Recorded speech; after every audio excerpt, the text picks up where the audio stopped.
ફાસલો. લેખક અશ્વિની ભટ્ટ. પ્રકરણ 83. બરાબર એ જ વખતે ઇમારતમાં ફરતા નાગરે એ અવાજ સાંભળ્યો. તે ચોક જેવા મહેલના ભાગમાં હતા. તેમની જમણી તરફથી તે અવાજ આવ્યો. તે ઘડીભર જ્યાં હતા ત્યાં જ ઊભા રહી ગયા. તેમને પણ હવે અંધારું નડતું હતું. તેમની પાસે પણ ટોર્ચ તો હતી, પણ તેમની સ્થિતિ જીગર કરતાં વધારે કફોડી હતી. ટોર્ચ સળગાવી તેમને માટે શક્ય ન હતી. તે ધીરે પગલે થોડી ક્ષણો બાદ અવાજવાળી દિશામાં ખસ્યા અને એક ખૂણે જઈને ભીતને અઢીલીને ઊભા રહ્યા. ધીરજપૂર્વક રાહ જોવા શીખેલા એ આદમીને રાહ જોવામાં કંઈ જ નડતું ન હતું. પોલીસ ખાતામાં જે ધીરજ અને ખંત રાખે તે જ હંમેશા જીતતો હોય છે. એ વાત નાગર સાહેબ પૂરેપૂરી સમજતા હતા. તેમને તો ખબર જ હતી કે જીગર આ ઇમારતમાં જ છે અને જો તેણે અહીં માલ સંતાડ્યો હશે તો ગમે તે રીતે તેને અજવાળું કર્યા વગર ચાલશે નહીં, અને જો તે અજવાળું કરશે તો તે પકડાયા વગર રહેશે નહીં. જીગર પણ આ વાત સમજતો જ હતો. તેણે પણ જેલમાં વર્ષો ગાળ્યા હતા.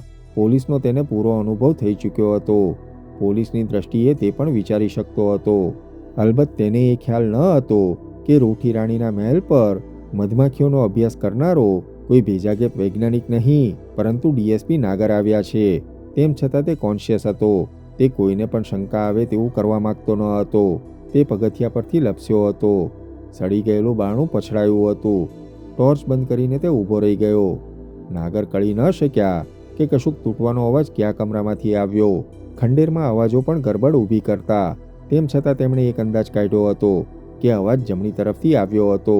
લગભગ 10 મિનિટ વીતી.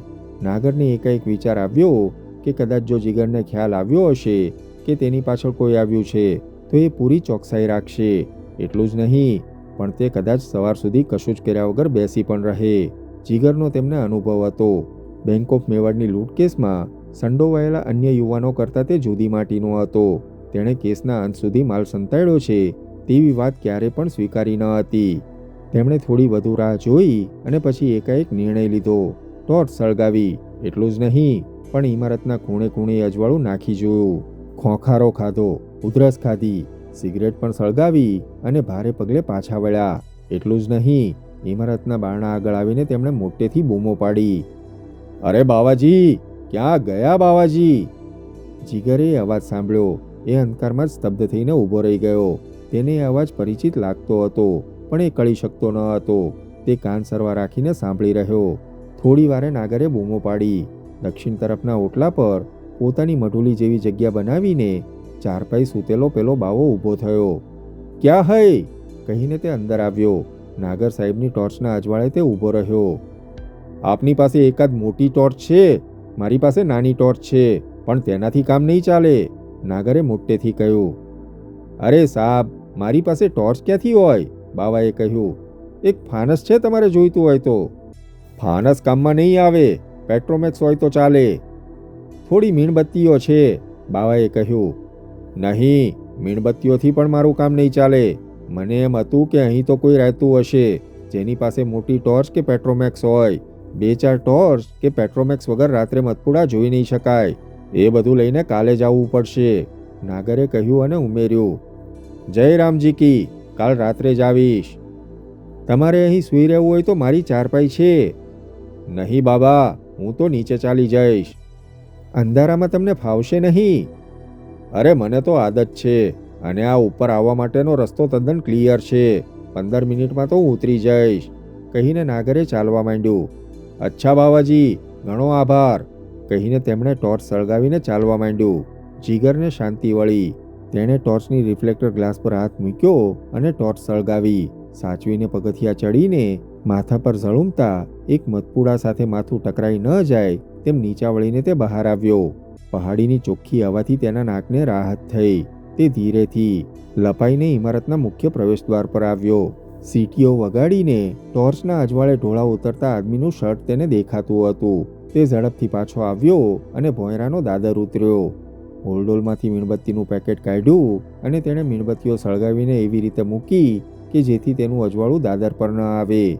પશ્ચિમ તરફના ઝાડિયામાંથી અજવાળું બહાર જાય તો તેને પરવા ન હતી. તે તરફ કોઈ વસ્તી ન હતી. એટલું જ નહીં, જયસમંદ કે તેના ઓવારા કે ગેસ્ટ હાઉસથી એ જગ્યા જોઈ શકાય તેમ ન હતી. તેણે અવવરું ભોંયરામાં અજવાળું કર્યું. ક્યાંકથી તેણે લાકડાના પાટિયાના 2 મોટા ટુકડા શોધી કાઢ્યા અને ઘડીમાં પાટિયાની મદદથી તો ઘડીમાં ખુલ્લા હાથથી તેણે ભોંયરામાં ઢગલો થયેલા કપચી, રોડા, ધૂળ અને ઘાસ હટાવવા માંડ્યા. તેણે લૂંટના માલને કંઈ બહુ ઊંડો સંતાડ્યો ન હતો, પણ અત્યારે તેને લગભગ 3 ફૂટનો ઢેર દૂર કરવો પડ્યો હતો. તેની હથેળીઓ છોલાતી હતી, પણ તે અટક્યો નહીં. ડીએસપી નાગર થોડુંક નીચે ઉતર્યા. આમ તેમ ટોર્ચ ચલાવતા તે ચાલતા હતા. થોડેક નીચે ઉતરીને તે ટોર્ચ બંધ કરીને ઊભા રહી ગયા અને પછી સાચવીને પાછા ફર્યા. હવે તેમને પૂરો ખ્યાલ હતો કે ક્યાં જવાનું છે. હવે બાવો પણ ક્યાં હતો તે તેમને ખબર હતી, એટલે તેમને પાછા આવેલા તે જુએ તે શક્ય ન હતું. એટલું જ નહીં, ગાંજાનો દમ લગાવતો તે બાવો ઊભો થવાનો ન હતો. જીગરે જેટલી બને તેટલી ઝડપે બધું હટાવવા માંડ્યું હતું. રોડાનો ખાસ્સો કચરો તેને ફીંદવાનો હતો. તે ઝનૂનથી કામે વળગ્યો. તેના હાથમાં અંદર પડેલા કાટમાળમાંથી એક પતરાનું ટીન આવ્યું હતું. પતરાના એ ડબ્બા પર પ્રેશર કરીને તેણે ડબ્બાને બેસાડી દીધો હતો અને તેનો ઉપયોગ પાવડાની જેમ કરીને તેણે કચરો હટાવ્યો. વારે વારે તે બેટરીનું અજવાળું કરીને કામની પ્રગતિ જોઈ લેતો હતો. ઘડીભર તેને લાગ્યું કે જરૂર કોઈ તેણે સંતાડેલી એરબેગ ઉપાડી ગયું હશે. બીજા અડધા કલાક સુધી તેણે ખોદકામ કર્યું, પણ એરબેગનો પત્તો ન હતો. આખરે તેના હાથમાં એરબેગનો પટ્ટો આવ્યો. તેણે ફરીથી એ ઢગલા પર ઝનૂન ઠાલવ્યું. તેના આનંદનો પાર ન હતો. દબાઈ ગયેલી એરબેગ ત્યાં મોજૂદ હતી. તેણે બેગ ખેંચીને બહાર કાઢી. તે એરબેગ સામે ફાટી આંખે જોઈ રહ્યો. એરબેગ તદ્દન સલામત હતી, તદ્દન સલામત. પછી તેણે બેગની ઝીપ ખોલવાનો પ્રયાસ કર્યો, પણ ઝીપ જામ થઈ ગઈ હતી. હોલ્ડોલમાંથી તેણે ચાકુ કાઢ્યું અને ચોકસાઈપૂર્વક ઝીપની કાપડની આંતરી પર કાપો મૂકી ચપ્પાનું ફણું એમાં ભરાવ્યું અને ધીરે ધીરે બેગની ચેઇન કાપી. અંદરની બધી ચીજો ભેજ લાગવાથી બગડી હતી. 4 ફાઇલો એકમેક સાથે ચોંટી ગઈ હતી. નાના મોટા થઈને બેગમાં 9 પેકેટો હતા, 2 ડાયરી હતી. એ બધું ભીંજાયેલી હાલતમાં હતું. નાગરનો પેતરો કામયાબ નીવડ્યો હતો. તે પાછા ફર્યા ત્યારે તેમણે ઇમારતના ભોંયરા આગળથી આવતું લાઇટ જોયું હતું. ભોંયરાના બારણા પાસે તે જીગરની રાહ જોતા ઊભા રહ્યા. ત્યારે હરીશ જૈન ચૂપકીદીથી ઇમારત પર પહોંચી ગયો હતો. તે ઇમારતના દરવાજા આગળ પહોંચ્યો. તે છુપાઈને ઇમારતના પ્રથમ ઉંબરા પાસે આવીને ઊભો રહ્યો. જમણી તરફથી અજવાળું આવતું હતું. અજવાળાને કારણે ભોંયરામાં ઉતરવાનો માર્ગ તે પણ જોઈ શકતો હતો. એ માર્ગમાં એ દાદરના ઉપરના મથાળે ભીતને અઢેલીને એક આકાર ઊભેલો તેણે જોયો. તે સ્થિર ઊભો રહ્યો. તેને ખ્યાલ આવ્યો કે એ જીગર ન હતો, એ બીજું કોઈ હતું. એ ડીએસપી નાગર હતા. એટલું જ નહીં, એ એકલા હતા. હરીશને માટે આશ્ચર્ય અને આનંદની વાત હતી. છતાં નાગર સાહેબ એકલા જ હોય તેવો વિશ્વાસ તેને પડતો ન હતો. પાનિયાએ સરજુને અડધી ઊંચકી લીધી હતી તેમ કહીએ તો અતિશયોક્તિ ન હતી. તેણે પાનિયાને ઝડપથી થોડીક વાતની સમજ આપી હતી. ઉપર જઈને તેણે શું કરવાનું છે તેની સૂચના પણ આપી હતી. સરજુ જાણતી હતી કે રૂઠી રાણીના મહેલમાં એક બાવા સિવાય કોઈ રહેતું ન હતું, પણ બાવાની નજર ચૂકવીને જવું યોગ્ય હતું. એટલે જ તે કંઈક કઠિન પડે તેવી, પણ નજરે ન ચડી જવાય તેવી પહાડીઓમાં ચરતી ગાયોએ પાડેલી કેડીઓ દ્વારા ઉપર આવતી હતી. પાનિયો તેનો ચેમ્પિયન ગાઈડ હતો. જીગરે ઝડપથી એરબેગનો માલ હોલ્ડોલમાં પોતાની સાથે લીધેલી પ્લાસ્ટિકની એરબેગમાં ભર્યો. તેના ચહેરા પર આનંદ હતો. તેણે ફૂંક મારીને એક પછી એક મીણબત્તીઓ ઓલવી અને ટોર્ચના અજવાળે હોલ્ડોલના બકલમાં પટ્ટા ભરવીને બંધ કર્યો. ટોર્ચનું અજવાળું દાદર પર ફેંક્યું અને પગથિયા ચડ્યો. નાગરે કેડમાં ખોસેલી રિવોલ્વર કાઢી. ટોર્ચના અજવાળામાં તેણે પહેલા આકાર જોયો અને પછી ચહેરો. જીગરનું જીગર થંભી ગયું. અદ્ધર શ્વાસે પોતાની જ ટોર્ચને અજવાળે તેણે હાથમાં પિસ્તોલ લઈને ઊભેલા ડીએસપી નાગરને જોયા. ધીરેથી જીગર, તે બોલ્યા. એ અવાજ એ જ હતો, મધમાખીઓનો અભ્યાસ કરવા આવનારા વૈજ્ઞાનિકનો અવાજ. પ્રથમવાર તેણે એ અવાજ સાંભળ્યો ત્યારે તેને ખ્યાલ આવ્યો હતો કે એ અવાજ પરિચિત છે, પણ 10-12 વર્ષ પહેલાં સાંભળેલો અવાજ કોનો હતો તેનો ખ્યાલ તેને આવ્યો ન હતો. નાગર સાહેબ, તેના હોઠ ફફડ્યા. હાથ ધ્રુજ્યા અને એકાએક તેણે ટોર્ચની સ્વિચ બંધ કરી. તે સાથે જ નાગરની ટોર્ચ ઝળકી ઉઠી. જીગરના ચહેરા પર અજવાળું રેલાયું. નવા જ નંખાવેલા બેટરી સેલને કારણે ઝળહળતી ટોર્ચના અજવાળામાં જીગરની આંખો અંજાઈ ગઈ.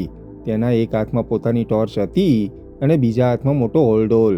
તેણે અજવાળાના સીધા કિરણો સામેથી મોં ફેરવવાનો પ્રયત્ન કર્યો અને નાગર સાહેબે ધીરેથી કહ્યું, રિલેક્સ જીગર, પિસ્તોલ ભરેલી છે અને 10 ફૂટ દૂરથી મારું નિશાન ખાલી જશે તેવી ભ્રમણામાં રહેવાની જરૂર નથી. નાગર બોલ્યા, જીગરના કપાળ પર પરસેવાના બૂંદ ઉપસી આવ્યા. તારી ટોર્ચ નીચે નાખી દે. That's the first thing you would do. જીગરે ચાવી આપેલા પૂતળાની માફક પોતાના હાથમાંથી ટોર્ચ નીચે નાખી. તે અસીમ ઝડપથી વિચાર કરી રહ્યો હતો. આ નાગરનો બચ્ચો એકાએક ક્યાંથી ફૂટી નીકળ્યો? My God! હવે હોલ્ડોલ લઈને ધીરેથી મારી નજીક આવ, તે બોલ્યા.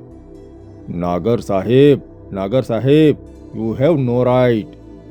મારે પિસ્તોલ વાપરવી પડશે તો મને દુઃખ થશે જીગર. એક વખત મારે જો ધડાકો કરવો પડશે તો તને કોઈ બચાવી નહીં શકે. નાગર સાહેબ, તમે સમજો. તમે હું સમજુ છું એટલે જ તને એક તક આપવા માંગુ છું. એ હોલ્ડોલ લઈને મારી નજીક આવ. બળ વાપરવાની મારી કોઈ જ ઈચ્છા નથી. જીગર પાસે કોઈ ઉપાય ન હતો. નાગરની જગ્યાએ બીજો કોઈ પણ માણસ હોત તો જરૂર તેણે તેના હાથમાંની બેટરી કે થેલો ઉછાળવાનો કે દાદરમાંથી ભોંયરામાં પડવાનો પ્રયત્ન કર્યો હોત. પણ તે નાગરને બરાબર પીછાણતો હતો. તેણે ધીરેથી ડગલા ભર્યા. નાગરથી તે 5 ડગલા દૂર રહ્યો એટલે નાગરે હુકમ કર્યો. બસ, એટલે જ ઊભો રહે. ચાવી આપેલા રમકડાની જેમ જીગર અટક્યો. થેલો નીચે મૂકી દે, નાગરે બીજો હુકમ કર્યો. નાગર સાહેબ, તમે મોટી ભૂલ કરો છો. મને આ થેલામાં રહેલા દાગીનામાં રસ નથી. વાત આપણે પછી કરીએ છીએ, નાગરે મક્કમ અવાજે કહ્યું. થેલો ત્યાં મૂકી દે જીગર.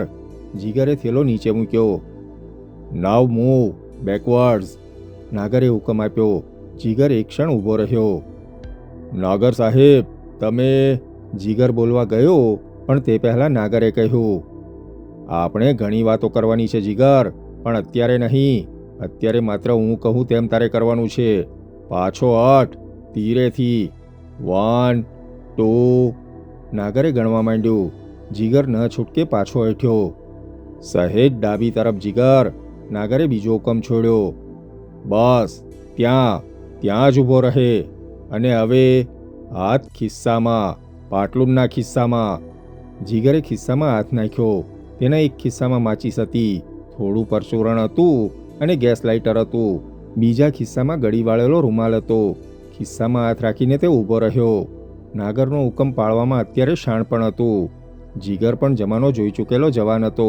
એકાએક તેણે નિર્ણય લીધો. એ લોકો રૂઠી રાણીના મહેલમાં હતા. નાગરની સાથે બીજું કોઈ હતું નહીં. નાગર જો એકલા જ હોય તો નાગરે તેની ધરપકડ કરવી પડશે. તેને લઈને જ આ પહાડી ઉતરવી પડશે. ત્યારે તેને એ થેલો ઝૂંટવી લેવાની તક મળી રહેશે, અથવા બીજા માણસને તેમને બોલાવવા પડશે. એનીવે, જ્યાં સુધી નાગરના હાથમાં પિસ્તોલ છે ત્યાં સુધી તેણે શાંતિ રાખવી પડશે. તે વગર તેની પાસે કોઈ પર્યાય ન હતો. હવે ધીરેથી પગ વાળીને ઢીંચણ પર બેસ, નાગરે કહ્યું. એમ નહીં, નમાઝ પડતા મુસલમાનની માફક. યસ, ધેટ્સ રાઇટ, નાગર બોલ્યા. જીગરે ઢીંચણ ફરસ પર અડાડ્યા અને બેઠો. નાગરનો બચ્ચો સહેજ પણ જોખમ લેવા માગતો ન હતો. આવા દ્રશ્યો જીગરે ફિલ્મોમાં જોયા હતા, પણ આટલી ચોકસાઈથી કોઈ દ્રશ્ય ક્યારેય ભજવાતું તેણે જોયું ન હતું. જીગર બેઠો પછી નાગર પેલા થેલાની નજીક પહોંચ્યા અને તેમણે ધીરેથી જીગરનો હોલ્ડોલ ઉઠાવ્યો. એક હાથે રિવોલ્વર પકડી રાખીને હોલ્ડોલ ઉંચકવા માટે તેમણે બેટરી નીચે મૂકી. હોલ્ડોલ ઉંચકીને તેમણે ખભે ભરાવ્યો. જીગર સ્તબ્ધ આંખે નાગર તરફ જોઈ રહ્યો હતો. તેમણે ડાબે હાથે હોલ્ડોલની ઝીપ ખોલવા પ્રયાસ કર્યો. ઝીપ થોડા કંકોડા ખુલી.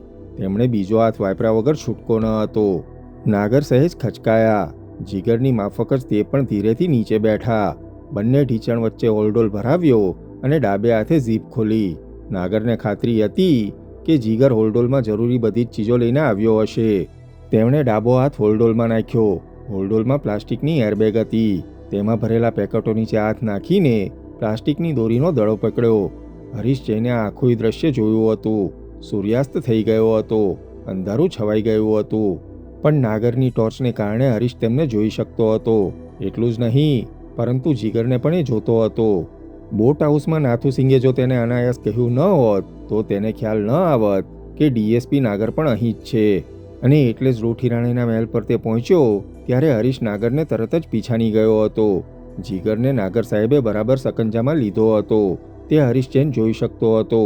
વર્ષો પહેલાં નાગરે તેની પણ આવી જ દશા કરી હતી. હરીશ તકની રાહ જોતો ઊભો હતો. નાગર ઉશ્કેરાઈને ગોળી ચલાવે તેવું તે કરવા માગતો ન હતો. એક હકીકત અત્યારે સ્પષ્ટ હતી કે નાગરે જીગરને રંગે હાથ પકડ્યો છે, એટલે લૂંટનો માલ તો સંપૂર્ણ જોખમમાં મુકાયો છે. એ માલ લઈને ભાગી જવાય તો પણ નાગરને કારણે પોલીસ તપાસનું ચક્કર ફરી શરૂ થાય. નાગરે જેવો તેમનો એક હાથ જીગરના ઓલડોલમાં નાખ્યો કે તરત હરીશ સાબદો થયો. નાગર સાહેબને ખાતરી હતી કે જીગરના થેલામાં દોરી જેવી ચીજ હશે જ. તેમનો ઈરાદો જીગરને કોઈ રીતે બાંધવાનો હતો.